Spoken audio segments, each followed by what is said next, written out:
اليوم متوجهين البروانة للقاء أحد كبار السن واللي يعرف بالقصة.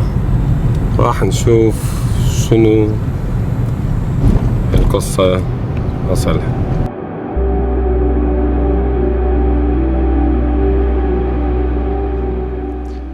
وهاي اليوم وصلنا إلى أول قصة اللي تحكي عن السعلوة، وهي العم أحمد الحردان أبو عمر، وراح يروي لنا القصة مثل ما سمعها من أجداده ومن آبائه.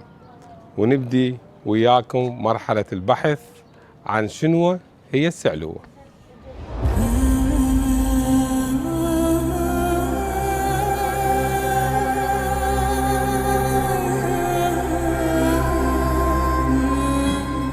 الله يسعدك ابو عمر. اهلا مرحبا. شلونك؟ اهلا وسهلا، حياك الله. بقينا ندور على سالفه السعلوه. السعلوه الى ان وصلنا لك. نعم. اساس السعلوه هي ببروانه وبهاي المنطقه بالتحديد. نعم. يمك هي. اي نعم. الاساس القصه. القصه الرئيسيه هي بهاي المنطقه، منطقه احمد البروانه. نعم. اللي صارت قصه السعلوه واحمد البروانه. نعم. أحمد البروانة جد هذه العشيرة والمحلة اللي ساكنيها احنا، بيت حجي علي. اي نعم. جدنا أحمد البروانة. فقصة السعلوة هي ماكو ما بين ولا تاريخ ذكر لنا أو آثار للسعلوة، ولكن القصة تقول بأنه أحمد البروانة لكرمه يوجد منطقة بالجرف على الشط. نعم. على الفرات بناء يسموه قبل السرداب. هذا السرداب بامرأة أرملة، شلون نقول متبنيها أحمد البروانة، معيشها متكفلها. نعم. أرملة، عندها 4 بنات. عندما توفى أحمد البروانة الله يرحمه، التمت عائلته عشيرته، تعرف العزاء، صار العزاء مال أحمد البروانة.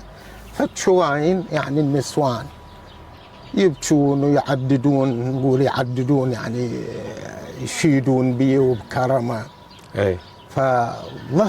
ظهر صوت يبعد 30 إلى 25 متر، صوت امرأة على نفس المنطقة، على الشط على السكر أو ما نسميه ممر جرية قطناثة. نعم. وآثاره موجودة لحد الآن. فصاحت على تشواين النسوان متنكرة بلباس أسود، نقول عباية سوداء. سكتوا يسمعون، فقامت تنشد هاي الأنشودة، تبكي حديثة وعانة على أحمد البروانة اللي عيش السعالو على حنيني ورغفانه. نعم. فمن سمعوا هالنساء، سمعوا هذا الصوت وهالشو اسمه، استغربوا، قاموا كل من يقول شنو هاي سألوه. فمشوا طلعوا من الخوف. والدنيا ليل طبعا. الليل الدامس. هاي قبل لا ضوء ولا كهرباء، قبل 400 إلى 450 سنة ما يوجد أي وسائل اللي يكشف الأخ عن أخوه أو صحيح. الصديق عن صديقه، المسافة 2 إلى 3 أمتار. وهاي المنطقة مظلمة وقامت زين. اكو قصة من القصص تقول كانت تطلع مرية على السكر اللي هو الحد بين اليابسة وبين الشط. بالضبط. على مود ما يصعد المي. كانت احتمال هي نفسها بقت قاعدة هناك وتطلع تقول طوني أكل.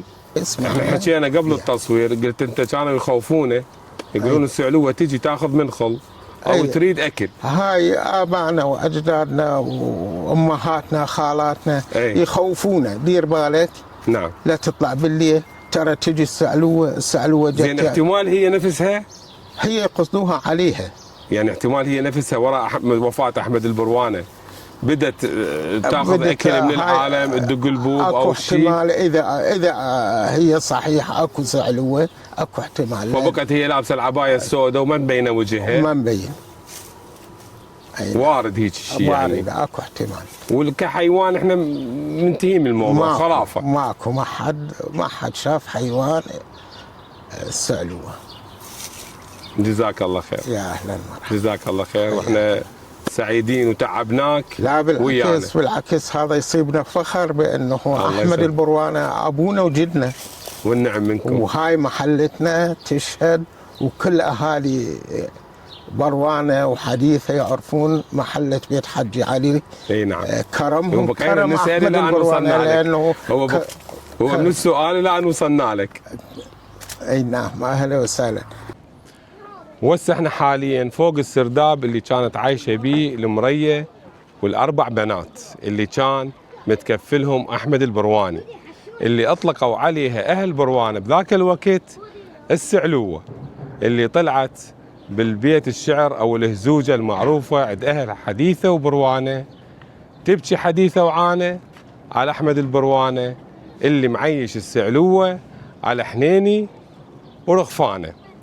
هنا هذا السرداب، ومن هناك على حسب الروايه اللي سمعناها يم ذيك الشجره الكبيره طلعت لابسه العبايه وبدت تقول المقوله الشهيره مالتها.